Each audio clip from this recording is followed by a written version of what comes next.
Аз съм Камила. Аз съм от Полша, от Келце. Аз съм Виктория и съм в Германия от 3 години. Аз съм Доминика. Тук съм, защото обичам да работя с пресни зеленчуци и защото обичам груповата работа. Тази година работим като сезонни работници в югозападната част на Германия, за да обработваме и опаковаме полски зеленчуци. Тук имаме няколко съвета и трикове за това на какво можете да обърнете внимание. Във фермата винаги има различни превозни средства. Поради това пътищата трябва да се поддържат възможно най-чисти. В зависимост от това какви задачи трябва да се свършат във фермата, имаме нужда от подходящото работно облекло. Освен дълго работно облекло, при разтоварване са необходими и предпазни обувки и ръкавици. Трябва да бъдете особено внимателни, когато отваряте брезенти и платформи за товарене и разтоварване. Можете да стиснете ръцете си тук, но нещо може да падне и от трейлера. Повечето от нас са отговорни за сортирането, измиването и опаковането на полските зеленчуци във фермата. При миене и постоянен контакт с вода са абсолютно необходими подходящи ръкавици и престилка, за да се предпазим от влага.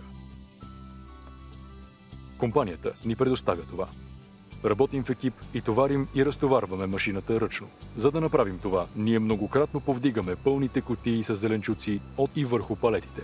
Важно е да правите това възможно най-щадящо за тялото. Това означава, че повдигате с изправен гръб и използвате краката си, за да избегнете по-късни проблеми с гърба. Трябва да сте особено внимателни, винаги да се обръщате с цялото си тяло, така че не обръщайте просто горната част на тялото си, когато искате да сложите нещо. След измиване, зеленчуците се навиват на връзки и отново се палетизират. Малките упражнения за балансиране могат да помогнат за разхлабване на повтарящите се работни процеси. Това може да бъде, например, кръжене с раменете, напрягането и отпускането на мускулите, или дори да завъртите ръцете си. Навсякъде около нас се транспортират стоки. Понякога само кутия, но често цял палет. Трябва да се движим внимателно във фермата. И пешеходците, и превозващите хора трябва да внимават един за друг. Определено се нуждаете от обучение за самостоятелно шофиране на мотокар или палетна количка.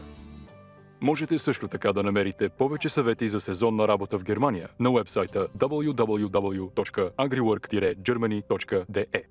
Тук съм, защото социалните условия тук са много добри. Тук съм, защото ми харесва да работя в селското стопанство. Бих искала да дойда тук отново, за да работя с пресни зеленчуци.